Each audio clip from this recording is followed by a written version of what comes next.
161-2. That was the final score of a high school girls basketball game in California a few years ago.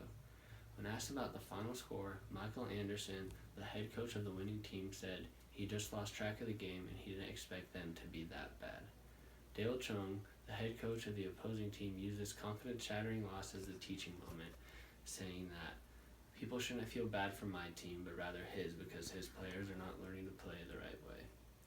Today, youth sports have created attitudes that push children into becoming athletes first instead of focus on being a child.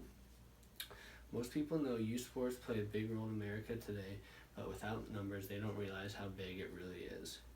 A survey by ESPN Kids in Sports Focus concludes that out of 40 million kids in the U.S., 2 million begin participating in serious youth sports at an average of 6 years old. Youth sports have been known to help young athletes develop many life lessons and skills. Physically, they keep our bodies in shape and reduce risk of diseases. New studies have shown that sports have positive effects psychologically as well.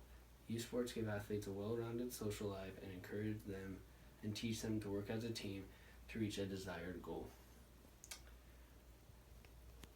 Within all these essential skills, there's no wonder many parents jump at the opportunities to engage their children in sports at a young age. Unfortunately, today, this reason has been obstructed by one far less admirable: the chance for their children to have a bigger possibility of making it to the big leagues, to be the best in athletics. Sports demand on these young bodies can take a toll. According to USA Today's study by Michelle Healy in 2013 survey, sports-related injuries in young people have increased dramatically over the past decade, today averaging 2.6 million a year. The average age most of these injuries occur is 12 to 15 years old, which is also the average ages at which approximately 30% of growth takes place. Pushing too hard during these times can be essentially dangerous, since an injury could affect an athlete for the rest of their life, before they are even able to reach their full potential. USA Today's study also found that football came in first with the most injuries for young athletes, with an average of nearly 400,000 a year. According to Dr. Tracy Kavassen, a large factor contributing to the rapid growth of injuries is that the number of young athletes has increased over the years unproportionally to the use of safety programs and precautions. Another problem we face with youth sports is the need to win over everything else. Playing sports at a young age should be an opportunity to help build skill development for kids.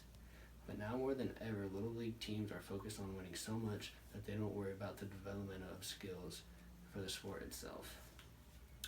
In an article written by Stan Van Gundy, former NBA coach of the Detroit Pistons, he stresses the problem with situations like this, saying, "We're falling badly as a country in skill development in youth sports, and it's showing throughout the rest of the world. There's a difference between playing to win and playing to better your athletes, and many Little League coaches need to realize that and take care of it." Surprisingly enough, according to ESPN studies, winning isn't as important to the kids as we would be led to believe. As the survey states, 90% of the kids would rather play on the losing team than be benched on a winning one.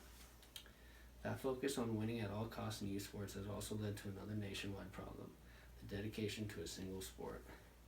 Parents today are urging more and more of their kids to drop any other sports in order for them to do exceptionally well at one they like, which can lead to problems or difficulties for the athlete. By eliminating all their sports activities in order to be the best in one, young athletes' chances of dropping or getting burnt out of that sport by the time they reach high school level increases by 45% because of too much stress, pressure, or the fact that it's no longer fun. And after all, that is the reason they fell in love with the sport to begin with. It's no surprise that adults play a crucial role in the lives of young people growing up. Their influence can affect the way the child looks at a sport, and today they seem to be pushing children away from teamwork and more towards individualism. When it comes to failure in youth sports today, kids are not as worried about letting down their team as they are letting down their parents, which can be dangerous for the sake of the athletes in hopes of playing in the future for colleges.